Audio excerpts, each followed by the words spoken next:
ಹುಬ್ಬಳ್ಳಿಯ ಮಾಧ್ಯಮದ ಎಲ್ಲ ಮಿತ್ರರನ್ನ ಸ್ವಾಗತ ಮಾಡೋದ್ರ ಜೊತೆಗೆ ಇವತ್ತಿನ ಪತ್ರಿಕಾಗೋಷ್ಠಿಯಲ್ಲಿ ನಮ್ಮ ಪಕ್ಷದ ಜಿಲ್ಲಾ ವಕ್ತಾರರಾದಂಥ ಶಿವಾನಂದ ಮುತ್ತನವರು ಏನು ಸಿರುಗುಪ್ಪಿ ಗ್ರಾಮದಲ್ಲಿ ನಡೆಯತಕ್ಕಂಥ ಕಾರ್ಯಕ್ರಮದ ಉಸ್ತುವಾರಿನ ನೋಡ್ತಕ್ಕಂಥ ಪ್ರಕಾಶ್ ಗೌಡರು ಹಣಮರೆಡ್ಡಿ ಅವರು ಮುತ್ತು ಅವರು ಇದ್ದಾರೆ. ತಮಗೆಲ್ಲರಿಗೂ ಕೂಡ ಹಾರ್ದಿಕವಾಗಿ ಸ್ವಾಗತವನ್ನು ಮಾಡ್ತೇನೆ.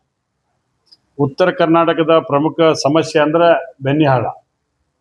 ಬೆನ್ನಿಹಳ್ಳ ಪ್ರವಾಹ ತಡಿಬೇಕು ಅಂತಕೊಂಡು ಹೇಳಿ 2010ರಲ್ಲಿ ಅಂದಿನ ಸರ್ಕಾರದ ಮುಖ್ಯಮಂತ್ರಿಗಳು ನೀರಾವರಿ ಸಚಿವರಂತ ಬೊಮ್ಮಾಯಿ ಸಾಹೇಬರು ಇದ್ರು ಕಾಣ್ತೈತೆ. ಅವಾಗ ಒಂದು ಪರಮಶಿವರ ಅಧ್ಯಕ್ಷತೆಯಲ್ಲಿ ಒಂದು ಸಮಿತಿಯನ್ನು ಮಾಡಿದ್ರು. ಆ ಸಮಿತಿ ಮಾಡಿದ ನಂತರ ಅದು ಮುಂದೆ ಅವ್ರು ವರದಿ ಕೊಟ್ಟರು.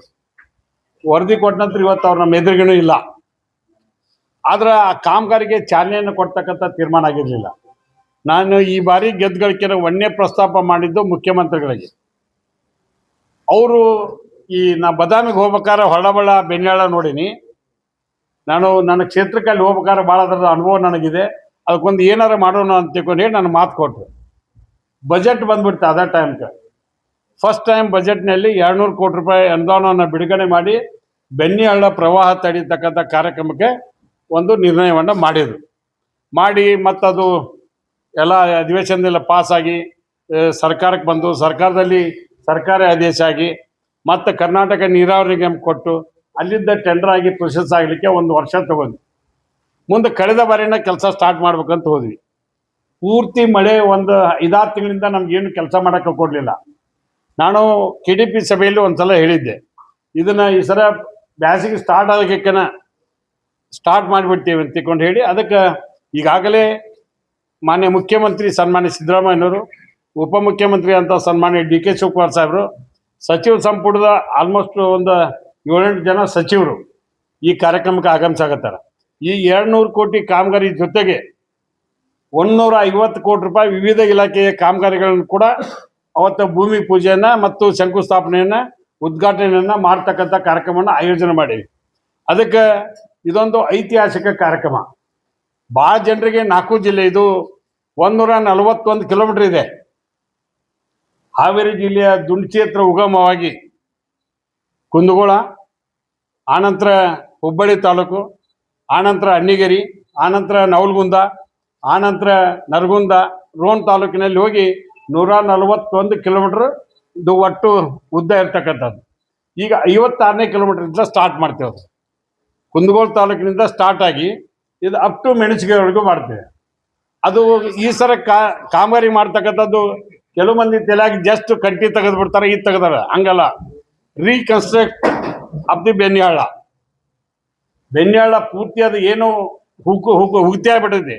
ಅದನ್ನ ಎಲ್ಲ ಮಣ್ಣು ತೆಗೆದು 2 ಕಡೆ ಬದು ನಿರ್ಮಾಣ ಮಾಡಿ ಮೇಲೆ ಗಾಡಿ ಓಡಾಡುವಂಗೆ ಮಾಡಿ ಆ ನೀರು ಒಳಗಡೆ ಬರದ ರೀತಿಯಲ್ಲಿ ಈಸಿಯಾಗಿ ಏನು ನಾವು ಕಾಲುವೆ ಮಾಡ್ದಂಗೆ ಮಾಡ್ತೀವಲ್ಲ ಹಳ್ಳನ, ಅದು ನೀರು ಒಳಗೆ ಹರಿದು ಹೋಗ್ಬೇಕು. ಈಗ ಬೆನ್ನಿಹಳ್ಳ ಒಂದು ಇದ್ದದ್ದು 3 ಹಳ್ಳ ಆಗ್ಯಾವ.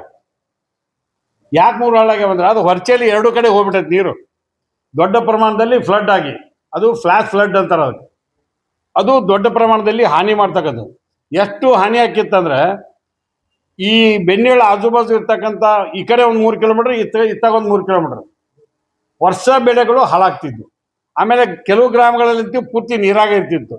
ಅದನ್ನು ತಪ್ಪಿಸುವಂಥ ಒಂದು ಯೋಜನೆಗೆ ಚಾಲನೆ ಕೊಡ್ತಕ್ಕಂಥ ದೊಡ್ಡ ನಿರ್ಣಯವನ್ನು ಮಾನ್ಯ ಮುಖ್ಯಮಂತ್ರಿಗಳು, ಉಪಮುಖ್ಯಮಂತ್ರಿಗಳು ಕೊಟ್ಟರೆ. ಈಗಾಗಲೇ ಆ ಕಾರ್ಯಕ್ರಮಕ್ಕೆ ಸನ್ಮಾನ್ಯ ಪ್ರಹ್ಲಾದ್ ಜೋಶಿ ಸಾಹೇಬರು, ಕೇಂದ್ರ ಸಚಿವರು, ಅವರು ಕೂಡ ಬರ್ತೀವಿ ಅಂತ ಹೇಳಿದ್ದಾರೆ.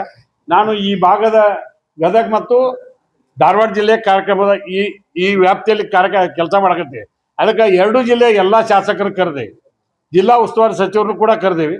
ನಮ್ಮ ಜಿಲ್ಲಾ ಉಸ್ತುವಾರಿ ಸಚಿವರಂತ ಸಂತೋಷ್ ಲಾಡ್ ಸಾಹೇಬರು ನಾವು ಕೂಡಿ ನಾಳೆ ಬೆಳಿಗ್ಗೆ ಸಿರುಗುಪ್ಪಿಗೆ 11 ಗಂಟೆಗೆ ವಿಸಿಟ್ ಮಾಡ್ತಕ್ಕಂಥ ಕಾರ್ಯಕ್ರಮವನ್ನು ಇಟ್ಕೊಂಡೇವಿ.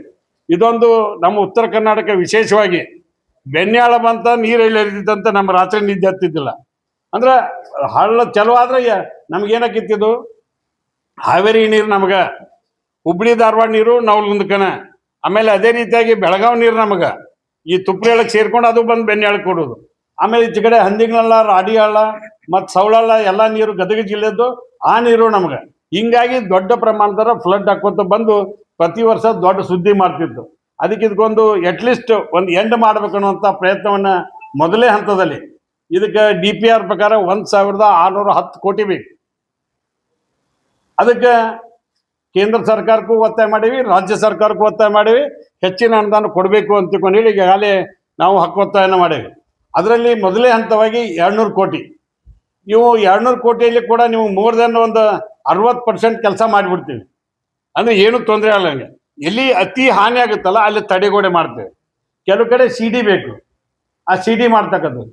ಯಮನೂರ್ ಹತ್ರ ಏನು ಈಗ ಹರಿಹರ ಆರತಿ ಅಂತ ಮಾಡಿದ್ರು, ಆ ತುಂಗಭದ್ರಾ ಹೊಳಿಗೆ ಆ ತುಂಗಾ ಆರತಿ ಅಂತೇಳಿ, ಅದಕ್ಕೆ ನಾವೇನ್ ಮಾಡೇವೆ ಅಂದ್ರೆ ಯಮನೂರ್ ಆರತಿ ಅಂತ ತಿಳ್ಕೊಂಡು ಹೇಳಿ ಒಂದ್ ಕಡೆ 150 ಮೀಟರ್ ಆ ಸ್ಟೆಪ್ಸ್ ಮಾಡಿ ಅದಕ್ಕೆ ಮಾಡಿ ಅವ್ರಿಗೆ ಸ್ನಾನ ಬಟ್ಟೆ ಬದಲಿ ಮಾಡ್ಲಿಕ್ಕೆ ಇದು ಮಾಡ್ಲಿಕ್ಕೆ ಒಂದು ವಿಶೇಷವಾದಂಥ ಕಾರ್ಯಕ್ರಮವನ್ನ ಯಮನೂರ್ ಹತ್ರ ಫಿಕ್ಸ್ ಮಾಡಿ ಒಂದು 8-9 ಕಡೆ CD ಮಾಡ್ತಕ್ಕಂಥದ್ದು. ಒಂದು ಹಳ್ಳಿಯಿಂದ ಒಳ್ಳೆ ಹಳ್ಳಿಗೆ ಹೋಗಕ್ಕೆ ದಾರಿನೇ ಇರಲಿಲ್ಲ. ಹಿಂಗೆ ಹೊಸ ಹೊಸ ಯೋಜನೆಗಳನ್ನ ಇದ್ರಾಗ DPRದಾಗ ಸೇರಿಸ್ಕೊಂಡಿವಿ. ಆ ಕಾರ್ಯಕ್ರಮ ನನ್ನ ನವಲಗುಂದ ವಿಧಾನಸಭಾ ಕ್ಷೇತ್ರದ ಹುಬ್ಬಳ್ಳಿ ತಾಲೂಕಿನ ಸಿರುಗುಪ್ಪೆಯಲ್ಲಿ ಮಧ್ಯಾಹ್ನ 3 ಗಂಟೆಗೆ ಮಾನ್ಯ ಮುಖ್ಯಮಂತ್ರಿಗಳು ಉಪಮುಖ್ಯಮಂತ್ರಿಗಳು ಬರ್ತಾರೆ. ಬಂದು ಅದಕ್ಕೆ ಆ ಕಾರ್ಯಕ್ರಮವನ್ನು ಪೂಜೆ ಮಾಡ್ತಕ್ಕಂಥ ಕಾರ್ಯಕ್ರಮ. ಅದಕ್ಕೆ ನಾನು ಇಷ್ಟ ಹೇಳ್ತಕ್ಕಂಥದ್ದು, ಅದು ಯಾವ ಡೇಟಿಗೆ ಸ್ಯಾಂಕ್ಷನ್ ಆಯಿತು, ಯಾವ ಡೇಟಿಗೆ ಟೆಂಡರ್ ಕರ್ದೀವಿ, ಯಾವ ಡೇಟಿಗೆ ಅದನ್ನು ಇದು ಮಾಡಿವನ್ನಂಥ ಸಂಪೂರ್ಣ ಮಾಹಿತಿಯನ್ನು ತಮಗೆ ಒದಗಿಸ್ತೇನೆ.